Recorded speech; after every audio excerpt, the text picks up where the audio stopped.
Démons et entités maléfiques de l'astral inférieur et comment ils interagissent avec le monde des vivants, partie 1. Bonjour à nouveau, merci de me rejoindre une fois de plus. J'espère que vous allez tous très bien. Je suis Marie Soireau.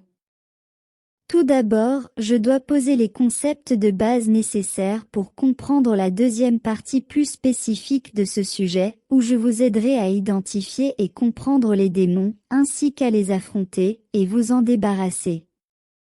Les royaumes existentiels et les densités d'existence sont une seule et même chose et n'ont pas de frontières entre eux.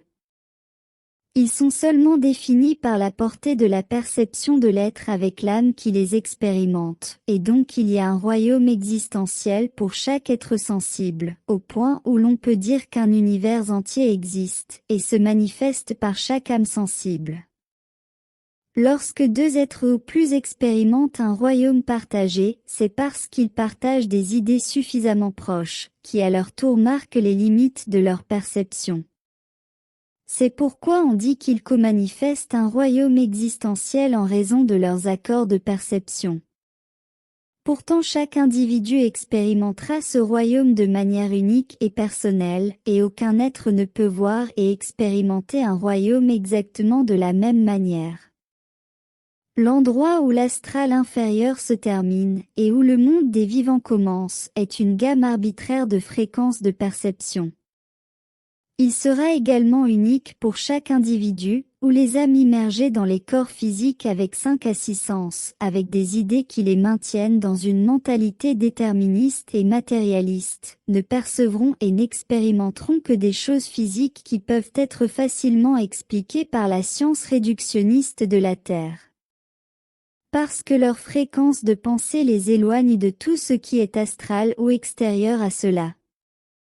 Mais lorsque la gamme de perception et de compréhension d'un individu inclut non seulement les règles et les idées du monde matériel, et qu'il comprend également qu'il y a beaucoup de choses qui existent réellement en dehors de cette plage de perception, alors cet individu peut voir et vivre des créatures, des choses et des événements qui se trouvent en dehors des limites vagues du soi-disant monde matériel. C'est pourquoi le degré de perception de tout ce qui est soi-disant paranormal diffère tellement d'une personne à l'autre, car chacun génère sa propre plage de perception et d'expérience de vie. Beaucoup de gens sont parfaitement conscients de l'existence d'autres royaumes, du bas astral, des choses astrales et paranormales, mais ils ne les ont pas vécues de première main, cela peut être parce qu'ils manifestent encore inconsciemment tout dans leur vie à partir d'un point de vue purement matérialiste, comprenant le paranormal uniquement comme un concept et non comme une réalité vraie, dure et évidente. Ou en raison d'autres facteurs compliqués qui peuvent être uniques à chaque individu. Et qui peuvent même inclure des expériences préalables à la vie. Cela prend également en compte le fait que le rôle principal du corps physique est précisément d'isoler la perception individuelle de tout ce qui est astral, en maintenant la plage de perception de la personne dans les fréquences prédéfinies qui déterminent et définissent le monde physique. Par conséquent, si un individu ne vit rien d'astral ou de paranormal, cela peut simplement signifier que le filtre de perception de son corps fonctionne bien. Cela étant dit, le bas astral est là et il affecte la vie de tout le monde, même s'ils ne peuvent pas le percevoir directement, et il est habité par toutes sortes de créatures, certaines bonnes, certaines neutres et certaines mauvaises. Aujourd'hui, j'aimerais centrer notre attention spécifiquement sur les démons. On définit un démon comme une créature du bas astral super narcissique qui ne reculera devant rien pour satisfaire ses besoins et ses désirs, peu importe qui il exploite ou fait souffrir dans le processus. Les démons qui affectent le monde matériel et les personnes qui y vivent sont créés principalement lorsqu'une personne qui était vivante et qui est maintenant désincarnée a de fortes attaches au monde matériel et à de nombreuses choses en lui, telles que des addictions, et cela peut inclure des personnes qu'elle connaissait de son vivant. Chez une personne vivante qui est fortement centrée sur elle-même, psychopathe, cruelle et narcissique, cela se transmet. Or, ces traits de personnalité continueront également après, et cette façon de penser et de se comporter est la fréquence de cette créature, qui définira également ce qu'elle vivra, la rendant compatible avec ce que nous pouvons appeler l'enfer. Et toutes les autres âmes, dans le monde des vivants et des morts, ne peuvent être affectées ou touchées par un démon que si leur fréquence correspond également à celle-ci, en d'autres termes, leurs domaines existentiels doivent coïncider.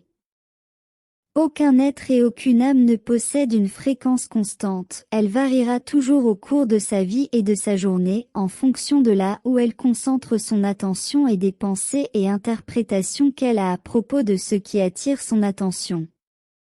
Les pensées, les interprétations et les émotions d'un individu déterminent sa fréquence. Tout le monde a des hauts et des bas, des quêtes et des creux, dans sa fréquence personnelle, mais lorsque l'un ou l'autre devient trop répétitif et constant, il deviendra un trait de personnalité qui peut définir la vibration globale de la personne, et donc les domaines existentiels qu'elle vivra à cause de cela. Lorsqu'une personne a une baisse de vibration, en raison d'une pensée destructrice, cela peut rapidement correspondre à la fréquence d'un démon, qui voudra influencer l'individu à avoir plus de ces pensées jusqu'à ce qu'elles deviennent réalité. On dit que tout ne prend que 17 secondes de pensée soutenue pour commencer à se manifester dans la réalité. Bien que nous n'ayons pas besoin de nous inquiéter beaucoup de ces petites pensées négatives aléatoires et courtes, nous devons les surveiller et faire de notre mieux pour les éliminer lorsqu'elles deviennent trop répétitives et constantes, car elles commencent à devenir tangibles, elles commencent à se manifester dans la réalité. Par conséquent, nous devons essayer de ne pas trop réfléchir et d'être trop obsessionnels en analysant tout, car nous devons comprendre que la plupart des choses ne sont pas sous notre contrôle, et au moins 9 fois sur 10, les mauvaises choses que nous imaginons et anticipons ne se produisent pas. Comme la fréquence et la vibration des personnes vivantes varient, montent et descendent, certaines personnes bonnes et positives peuvent avoir un schéma de pensée obsessionnel concernant quelque chose de spécifique dans leur vie. Cela peut être causé par un traumatisme quelconque dans leur passé, par exemple, et cela peut laisser une ouverture dans leur fréquence où elle baisse suffisamment pour devenir une vulnérabilité pour cette personne, une vulnérabilité qui peut facilement être exploitée par des démons dans le bas astral. Comme je l'ai expliqué dans mes vidéos sur le paranormal, les créatures du bas astral, en particulier celles cataloguées comme des démons, ont besoin d'exploiter la peur des gens pour se nourrir de leur pouvoir de manifestation car ce sont des manifestations égrégores d'autres âmes. Parce qu'elles n'ont aucune connexion avec la source, leur fréquence étant opposée à la source, elles penchent vers la peur et la séparation, pas vers l'amour et l'intégration.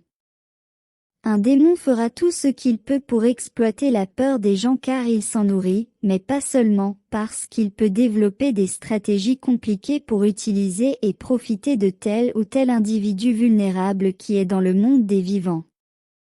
Chaque individu a des choses bonnes et des choses mauvaises en lui, qui se définissent mutuellement dans la dualité. Aucun individu n'est parfait, et bien qu'il puisse être une personne très aimable et à haute fréquence dans certains aspects de sa vie, il ou elle peut avoir des soucis et des problèmes cachés. Énergétiquement parlant, une personne n'est pas une seule fréquence, ce n'est pas une station de radio définie comme une vibration séparée du reste, comme si Franck vibrait à 107,5 MHz, par exemple. Une âme est une danse complexe de fréquences, une symphonie, parfois elle joue plus lentement, d'autres fois plus rapidement, parfois elle est joyeuse, et d'autres fois elle est triste. C'est lorsqu'un individu maintient une fréquence constamment basse que les entités du bas astral, en particulier les démons, viennent pour tuer, pour aggraver les choses dans la vie de cet individu, pour récolter plus efficacement l'énergie émotionnelle inférieure, telle que la peur. À suivre dans la très importante deuxième partie. Merci d'avoir regardé ma vidéo et d'avoir liké, et vous être abonné pour en voir plus si vous trouvez ce contenu précieux, je l'apprécie beaucoup. Mille merci et un grand câlin à tous les abonnés fidèles, je vous aime tous très fort. Prenez soin de vous et j'espère vous voir ici la prochaine fois. Votre amie, Marie Soireau.